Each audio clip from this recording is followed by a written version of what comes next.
अब घटना क्या घटी, वो जो वारकरी वैष्णव जिन्होंने संस्कार किया था सक्कूबाई का, तो सक्कूबाई के वस्त्र और आभूषण वो लेकर के बोले वो घर पे दे चलते हैं, और थोड़ी सी अस्थियां भी ले ली थी।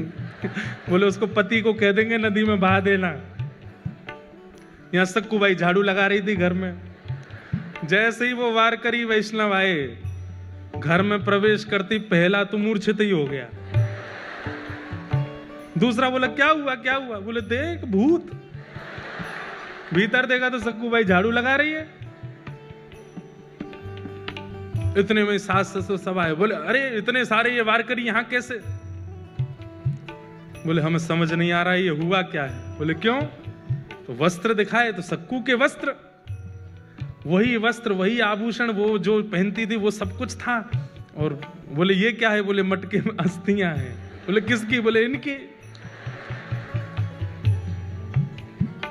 सब अस्त व्यस्त हो गए। तो फिर सक्कूबाई ने पूरी कहानी बताई। बोले कि मैं तो यहाँ थी नहीं, मैं तो पंढरपुर में थी, ठाकुर जी का दर्शन करने के लिए गई थी, वहीं मेरे प्राण चले गए, तो आप सबने मेरा संस्कार कर दिया, तो फिर तुम दोबारा जीवित कैसे हुई। बोले कि मैं गई पंढरपुर और मेरे पीछे से पूछो ये लोग क्या कर रहे थे। बोले आप लोग क्या, बोले हम तो सक्कू को रोज मारते थे, उससे पूरन पोली बनवाते थे।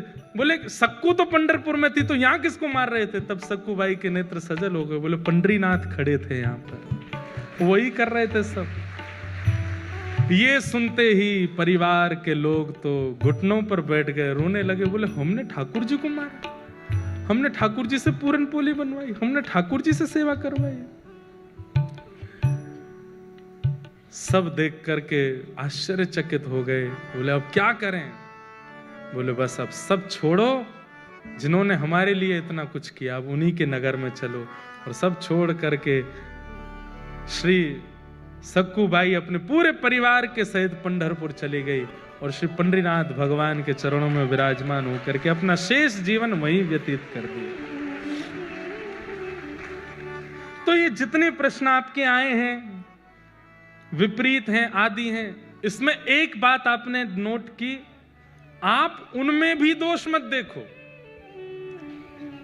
ये बात करने में बहुत कठिन है, पर अगर कर लोगे तभी तो सक्कू बन पाओगे, तभी तो प्रहलाद बन पाओगे, तभी तो ध्रुव बन पाओगे। नहीं कर पाओगे तो फिर आप रमेश हरेश जो भी हो वो रह जाओगे। ये करना पड़ेगा कि आपको उनमें दोष ना दिखे, आपको उनमें कमियां ना लगे।